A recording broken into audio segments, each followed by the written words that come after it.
Okay. Well, happy Wednesday. It's time for poetry again. Now, I know we did this last week, but I enjoyed it so much, and I hope you did as well, that I'm going to go back to it. The Poetry Remedy, Prescriptions for the Heart, Mind, and Soul by William Seagard. It is a totally remarkable cover, a wonderful green, bright and vivid. It just sort of hums to you from the shelf down below at Story and Song. You know just where it's sitting. And I cannot recommend this enough. We're going to spend about half an hour reading some of these prescriptions and ills and solutions for ills, not just pointing out problems, mind you.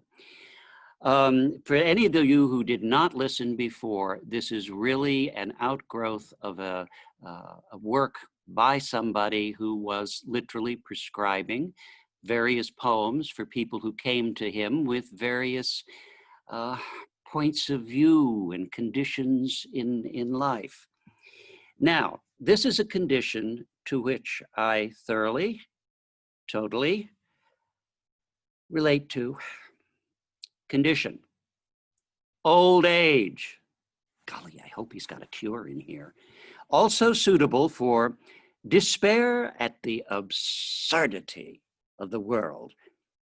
Existential angst. Oh, I suffer, I suffer. Hopelessness, pessimism. Am I getting some friends up here listening to all of this? Okay.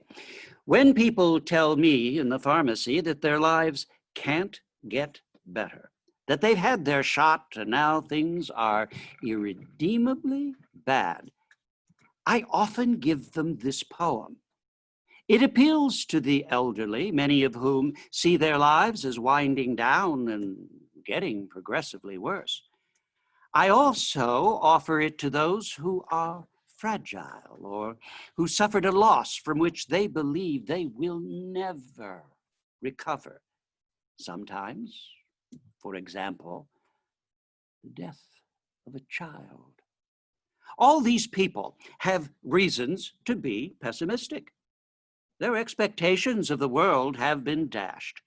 Now, even if those expectations amount to little more than the inescapably naive, subconscious belief that we all share, that aging and death will never actually happen to us. Yet, there is also room for hope in even the most hopeless of existences. Into each life, some sun must fall. There is a fairy tale belief that we all hold on to deep down, that things will be fair and that the things that happen to us and to others will basically make sense. When this expectation is frustrated, we lose our sense that the world has a narrative and a guiding principle. This can be desolating. A poem like J.R.R. Tolkien's All That Is Gold Does Not Glitter, with its almost Arthurian final couplet, offers back that faith in justice and goodness. It gives us hope that the right and the good can triumph in what seems a godless and random world, that there will be order again and a framework through which we can understand our pain. The metaphor of life as a narrative comes up again and again in my poetry pharmacy, precisely because it's so powerful. And Tolkien's poem emphatically drives it home. We just need to wait for the cycle to complete itself, it tells us. The worst thing we can do is stop reading before the end of the story. Now, J.R.R. Tolkien Remember, we've spent several sessions with C.S. Lewis. Well, C.S. Lewis, Narnia, Screw Tape, Letters, all of these wonderful things he created, was a very close personal friend of J.R.R. Tolkien, who wrote The Hobbit and many other really incredible volumes. Now I come to the poem. All that is gold does not glitter. J.R.R. Tolkien. All that is gold does not glitter. Not all those who wander are lost. The old that is strong does not wither. Deep roots are not reached by the frost. From the ashes a fire shall be woken, a light from the shadows shall spring. Renewed shall be blade that was broken. The crownless again shall be king. Think of the sword and the stone. Think of the Arthurian legends. What a wonderful brief poem with so much behind it. And now, something I also suffer from. I mean, I needed this book. Glumness, suitable for fear of being unloved, loss of perspective, weariness, feeling of unattractiveness. When we think about the things life still has in store, it seems that our best days are behind us. We may be middle-aged and single and fear we will never again be caught up in the whirlwind of infatuation. We may despair that we are unattractive and will always remain so. Sometimes we think we carry an incredibly heavy burden, only to realize, as my late father would have said, it's all in the mind.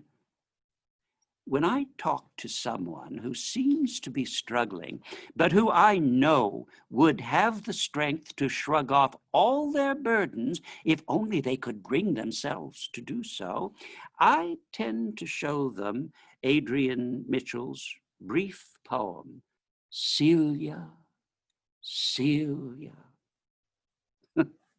There's a wonderful bathos, in parentheses. Bathos is false pathos, end of parens. There's a wonderful bathos to moving so swiftly from such deep and dreadful thoughts to an intensely simple solution. So you're sad. So you're hopeless. So what? There'll always be a naked Celia to picture when High Holborn, a street in London, seems too depressing to be walked alone. This poem isn't merely flippant. I also use it to comfort people like the ones I mentioned above, who worry that the days of sex and flirtation have fled with their youth. Our society is fixated on the idea that only the smooth-faced, flexible young are entitled to these sorts of pleasures, but we should allow this poem to remind us that this is a terrible fallacy. There will always be someone who wants to liven up their commute with a mental image of us, wrinkled knees and all. The trick? It's merely to find them and then to have the courage to show them what we've got. And now, Celia, Celia by Adrian Mitchell. When I am sad and weary, when I think all hope has gone, when I walk along High Holborn, I think of you with nothing on. Now picture this. On second thought, don't picture this. You'll go blind. Okay. See what I mean about this book? If you don't chuckle after reading it, there is something wrong. Condition. Unkindness to oneself. It's also suitable for the need for self-care and lethargy. If you could live your life over again, what would you do differently? What mistakes would you remedy if you were given the chance? Perhaps you'd take a different career path, marry a different person, or skip that first marriage altogether. Perhaps you'd just launch yourself in an entirely different direction and hope things turned out better. Or perhaps, if you're anything like Raymond Carver, you'd look at your mistakes, recognize them for what they were, necessary hurdles that forced you to become the person you are. Now, in this poem, Carver paints us a picture of self-acceptance that is simultaneously relatable and aspirational. We can all imagine wanting to stay in bed and read instead of facing a rainy day. But can we imagine how it would feel to give that morning to ourselves as if it were a gift, and to accept it with no self-recrimination or guilt? Can we imagine lying in bed, remembering all the unforgivable things we've done, and pardoning ourselves for them? What Carver alludes to, and what we would all do well to consider, is that it is only through our mistakes that we grow as human beings. How many of us have been given advice that seemed trite, only to discover the hard way that it was right all along? Ultimately, it is only through discovering life's painful lessons for ourselves that we can develop. Contentment is marvelous in the moment, but rather less useful in the long term. The difficulty with learning from one's mistakes is that those lessons can often come hand in hand with regret and self-recrimination. Carver shows us another way. If we can manage to nurture ourselves, to forgive ourselves for those seemingly unforgivable and yet unavoidable mistakes, then we have the best of both worlds. Humans do dreadful things sometimes, when they're young or scared or stupid, but you don't need to be punished for being human. So, stay in bed if you want to, read a book, or just watch the rain drips run down the window. But whatever you do, remember to tell yourself, it's okay. Tell yourself, well, you do it all again given half a chance. And here we have the poem Rain by Raymond Carver. Woke up this morning with a terrific urge to lie in bed all day and read. Fought against it for a moment, then looked out the window at the rain and gave over, put myself entirely in the keep of this rainy morning. Would I live my life over again? Make the same unforgivable mistakes? Yes, given half a chance. Yes. Oh, I love that one. Now, an interesting other place to find a poem is in lyrics. Now, let me explain myself. If your condition is hopelessness, also suitable for despair, loneliness, pessimism,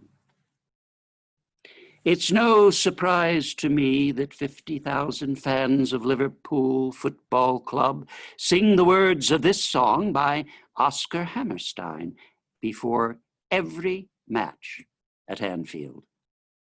I suspect that if I told them afterward, I love that poem you sang, they might not treat me with quite the same warmth.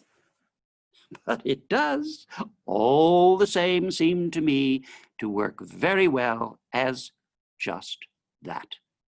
A poem on a page. You'll Never Walk Alone is all about a seemingly simple concept. Hope.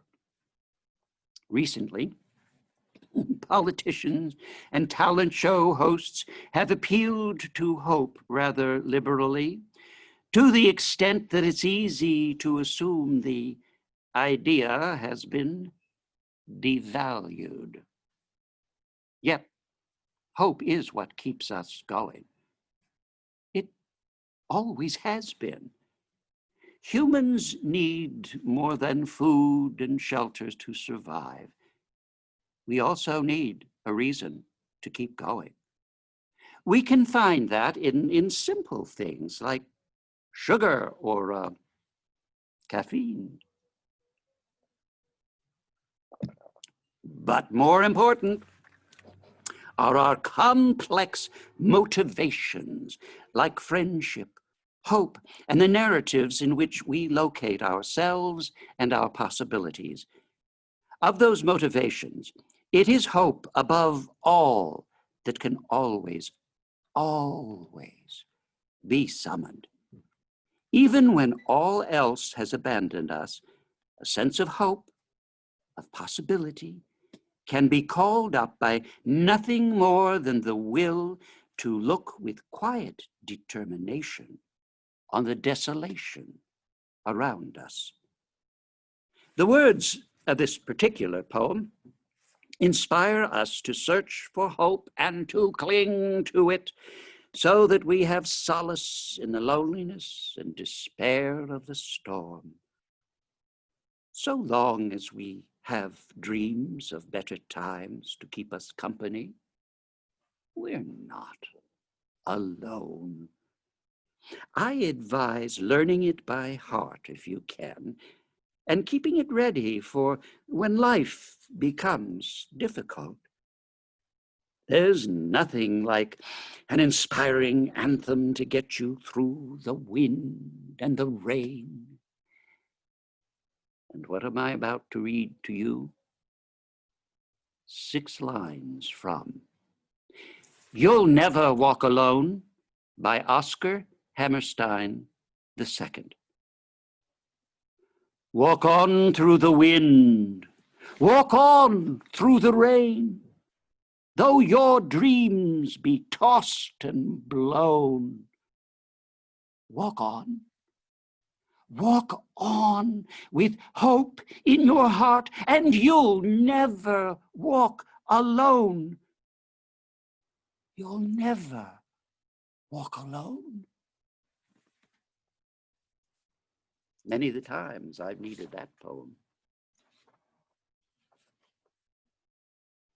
Now, another condition, convalescence, also suitable for cancer, general illness, isolation, and the need for small pleasures. Now, a little bit of truth-telling here. I have every right to read a poem about cancer. Being a stage 4 survivor from non-small cell cancer that had metastasized to the spine, and a good 15 years ago, I was given a good maximum 3 months prognosis. And now, I could have used this poem. I didn't have it at the time. There is a sameness about serious illness, that forced withdrawal from the world of the everyday into a sort of twilight existence. Often, those who are confronted with this other world for the first time are dismayed by it, by the solitude and triviality of life as an invalid. But Julia Darling shows us something more. In her poem, Chemotherapy, we see a life that has been made small, but which cannot be made inconsequential. This is a poem that all the sick, regardless of their illness, might find comfort in reading. But its explicit subject is, of course, cancer. Cancer is in everybody's lives these days. Few of us have not been touched by it, at least tangentially. Indeed, the healthier we become as a society, the more cancer threatens us. After all, if nothing else gets us, then we can be pretty sure that cancer will, in the end. The particular horror of cancer, though, is chemotherapy.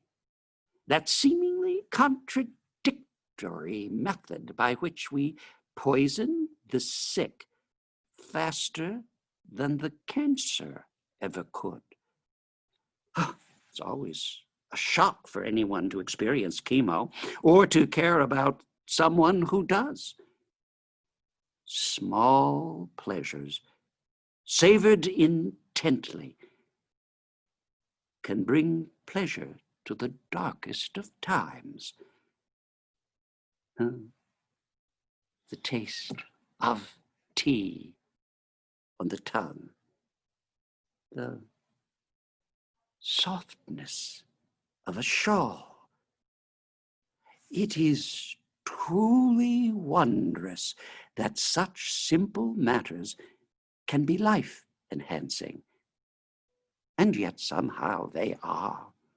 If only we could all remain aware, when we are bustling and fretting through our normal lives, that the smallest, quietest things are gifts. And now the poem, Chemotherapy by Julia Darling. I did not imagine being bald at 44. I didn't have a plan. Perhaps a scar or two from growing old. Hot flashes. I'd sit fluttering a fan. But I am bald and hardly ever walk by day. I'm the invalid of these rooms, stirring soups, awake in the half-dark, not answering the phone when it rings. I never thought life could get this small, that I would care so much about a cup, the taste of tea, the texture of a shawl, and whether or not I should get up. Oh, I'm not unhappy. I've learnt to drift and sip. The smallest things a gift. And another poem. Condition, loneliness, also suitable for general malaise, loss of motivation, lack of self-belief, low esteem, lack of support. Loneliness is among the most common conditions of the modern age, much exacerbated by the constant presence of social media feeds filled with jokes you don't get, parties you haven't been invited to, and friends you don't have. Even if you've been with a different friend every night for a week, the feed can reduce you to the rubble the moment it gets you alone again. To protect ourselves from being found out as the flawed, occasionally unsociable beings we are, we conjure avatars of ourselves that project nothing but success, happiness, and well-being. Yet in a very human way, we find it impossible to see others' avatars for what they are. In our minds, we are the only fakers. For anyone who is lonely or miserable, this trickle of envy produces a slow erosion of self-esteem. And as everyone knows, slow erosion, given time, can create a chasm. Poets have been describing the malaise of the way we live now, the dehumanizing isolation of city living, the sense of being one identical face among many for centuries, yet somehow it still seems modern, confusing, an unexpected slap from a supposedly benign world. Now, knowing that, paradoxically, we are not alone in our loneliness, which can be a revelation. When this issue comes up in the pharmacy, I read and give my patients a copy of these 4 extraordinary and inspiring lines by Hafiz, who, now around 700 years old. I encourage them to learn the poem by heart and to stick it on their mirror so that they will read it every morning. Some time ago, I received a message from a patient telling me how she had returned to her apartment to find it ransacked by burglars. The only thing that hadn't been disturbed was the Hafiz poem stuck on her mirror. "Thank you," she wrote. "It got me through the night." From My Brilliant Image, Hafiz, translated by Daniel Lendinsky. I wish I could show you when you are lonely or in darkness, the astonishing light of your own being. That's a poem that should be able to get you through about any of life's hurdles. And now, hard for me to believe, and I hope for you to believe, that a half hour has passed. But I would be remiss if I didn't remind you of something. We have on our island paradise a place that gives us gifts just by walking through the door.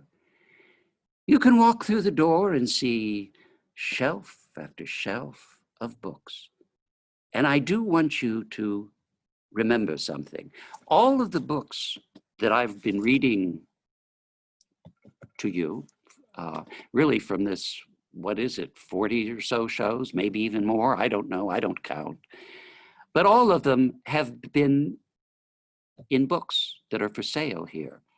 And I do want to remind you that if you want to peruse them more carefully, bring them into your heart, it's very easy. You don't have to involve a different country in a different city.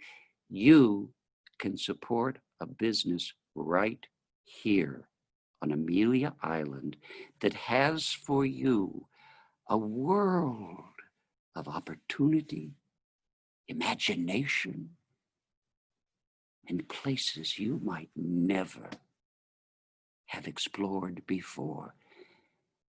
And Story and Song brings this to you for free. I'll see you on Friday.